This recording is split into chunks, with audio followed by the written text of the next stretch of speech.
Buya, mimi ni mkunga, nafanya kazi hospitali ya rufaa ya mkoa wa Tabora, Kitete, nafanya kwenye kitengo cha wodi ya kina mama. Sawa, kwanza tuwapongeze kwa kazi nzuri ambayo mnaifanya ya kuhudumia jamii. Tukianza sasa katika mpango mzima, mchakato mzima wa kujifungua ukoje kuanzia mama mjamzito kujifungua mpaka mtoto kumfikia?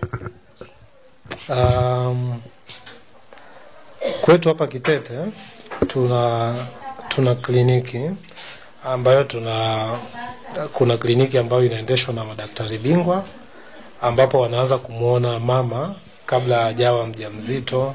Kwa wale wanaopata fursa ya kuonana na madaktari au timu ya wataalamu kabla hajao wajawazito kwa ajili ya kupewa elimu, kushauriana kulingana na afya yao juu ya ubebaji mimba. Lakini wakati wa ujauzito pia kuna wakina mama ambao inawezekana wana changamoto kwenye mimba zao zilizopita au kwenye mimba ambayo ni husika. Kwa hiyo kwetu pia hiyo huduma ipo. Kwa hiyo mama anaona na timu ya madaktari bingwa pamoja na timu ya watu wa huduma wa afya kwa ajili ya kutembea naye wakati wa ujauzito. Kwa hiyo tunapokea ambao wanatoka ndani ya Tabora, manispaa na hata nje pia, kwa sababu hii ni hospitali ya rufaa ya mkoa wa Tabora. Kwa hiyo kuna kesi zingine ambazo zinakuwa labda ni ngumu, inatakiwa waonane na daktari bingwa au waonane na timu ya mkoa. Kwa hiyo tunakuwa tunawaona kina mama wa namna hiyo.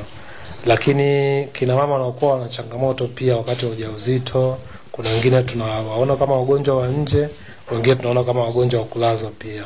Kwa hiyo tunahudumia kina mama wa namna hiyo.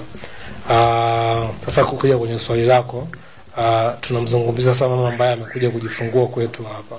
Kwa hiyo kama ni inaweza kaja kama mama wa dharura au mama ambaye tulikuwa tumempanga, yani tulikuwa tumemuona kabla haji kama dharura.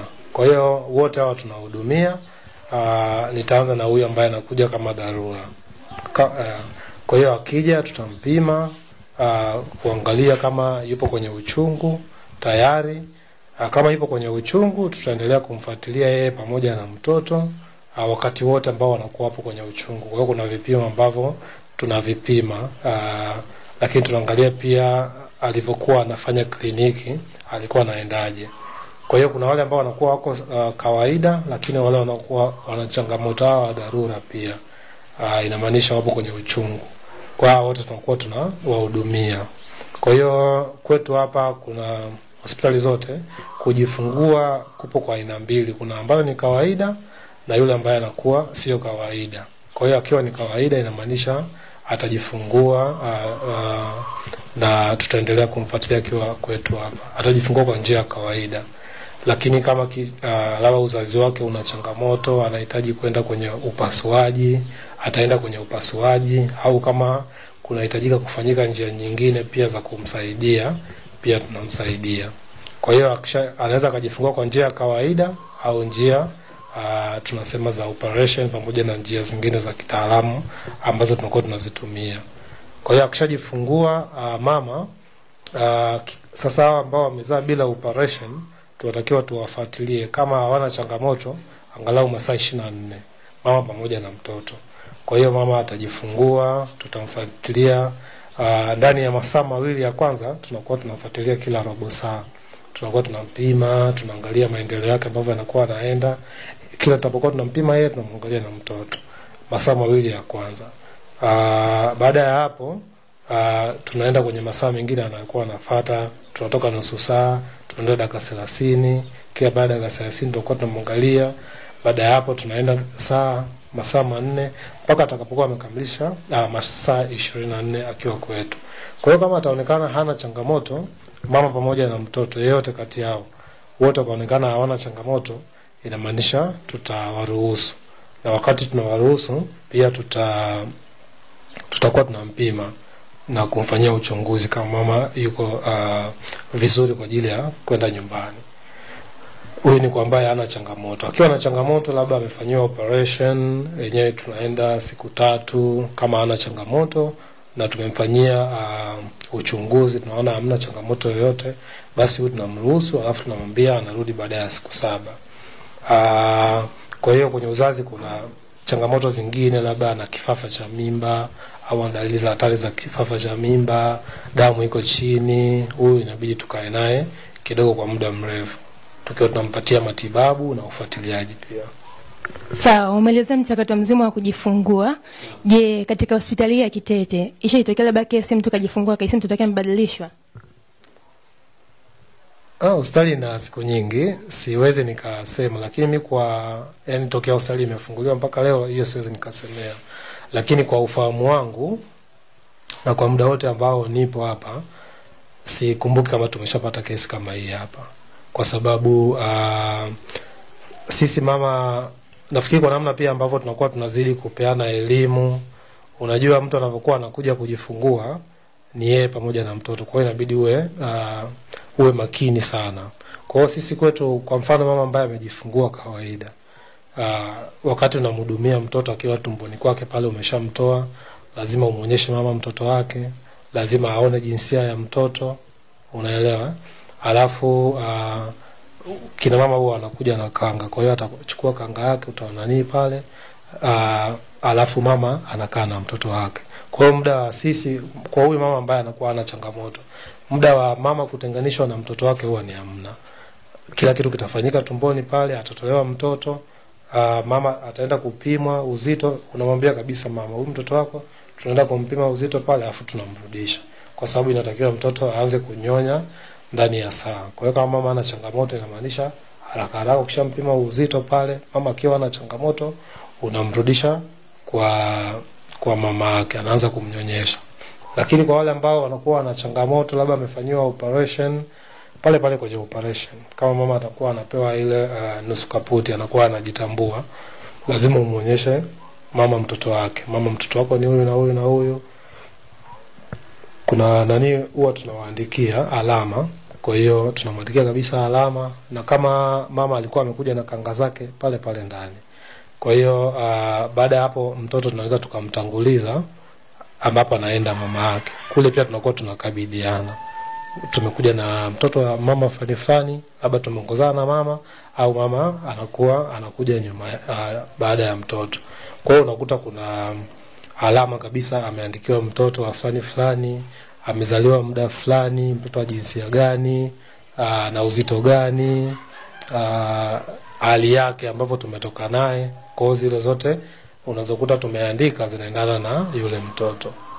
Kwa hiyo hizo ni njia za utambuzi. Lakini pia kipindi kingine tulikuwa tunatumia, kulikuwa kuna alama ambayo tulikuwa tunawavalisha kina mama. Ni siku chache kidogo zimepita, mama tulikuwa tunamvalisha mkononi alama ambayo inafanana na mtoto wake. Kwa hiyo ile unakuta haiwezi kutoka. Kwa hiyo ukiwa umemvalisha mtoto na mama, yani ukishavaa mkononi labda uje uikate, ambayo mara nyingi anatakiwa kufanya hivyo mama. Kwa hiyo unakuta tunamvalisha mama na mtoto. Kwa hiyo unakuta kile ni alama ambayo inafanana kote.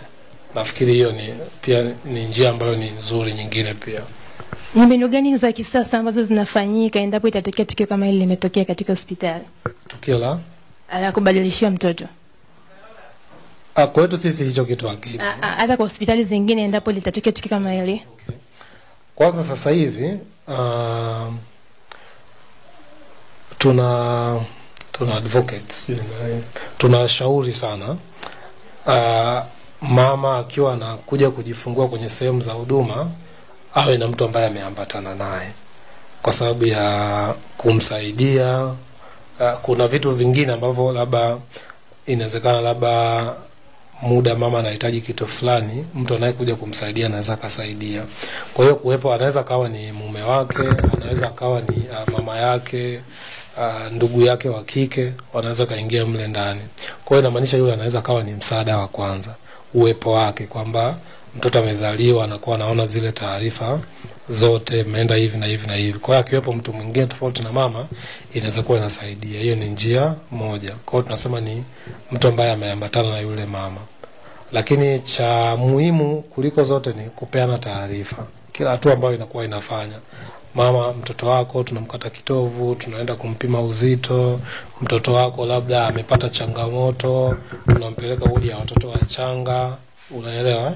anakuwa anaona kabisa mtoto wako ana changamoto hii, inaitwa kutapeka wodi ya wachanga, kule kunakuwa kuna makabiliano. Hiyo namba moja. Lakini kama nilivyokuambia pia kuna video fulani hivi kama vibangili ambavyo vinakuwa viko pair, yani unazitenganisha pale unapokuwa unamvisha mama pamoja na mtoto. Kwa hiyo hamna namna pea moja ikawa inafanana na pea nyingine. Kwa hiyo inamaanisha mama atakachokuwa amevaa ataenda kukiona kwa mtoto wake ni vile vile, na wakati unamvalisha mama na mtoto anakuwa anaona. Kwa hiyo anaona kabisa hii hapa yangu inafanana. Namna kuitoa ile ni kuchana kabisa, na kuchana na mkasi au wembe, na ukishaichana uwezo ukarudisha. Kwa hiyo inamaanisha mama akiwa amevalishwa ile pale, akija kumuona mtoto wake, wote wamekuwa navalishwa kitu ambacho kinafanana. Namna kuichana, namna kuitoa ni aidha kuichana na uwezo kairudisha. Kwa hiyo pia inaweza kawa ni njia nzuri, lakini zote kuliko ni kufanya mawasiliano. Mama ajue mtoto ana changamoto, mama ajue mtoto wake yuko vizuri, mama ajue mtoto wake anaenda wapi kwa sababu gani, na kama kuna ndugu ama mtu wa karibu na yeye anakuwa anaona ule mchakato. Ni muhimu yale maandalizi ya kujifungua.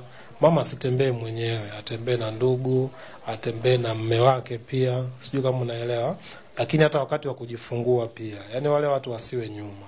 Huyu mtu bado anahitaji watu wa kukaa naye karibu. Kwa hiyo wito wangu kwa jamii, yani mama mjamzito tunatakiwa tukae naye karibu sana. Kuanzia anapokuwa mjamzito, siku anakuja kujifungua, na hata baada ya kujifungua pia. Kwa hiyo kwa kushirikiana na wale wataalamu, inamaanisha wote tunaweza tukamsaidia huyu mama pamoja na mtoto wake kuvuka wakiwa salama. Sio swala la wataalamu tu, lakini hata kwa jamii, ndugu, kama hivyo ambavyo nimewataja.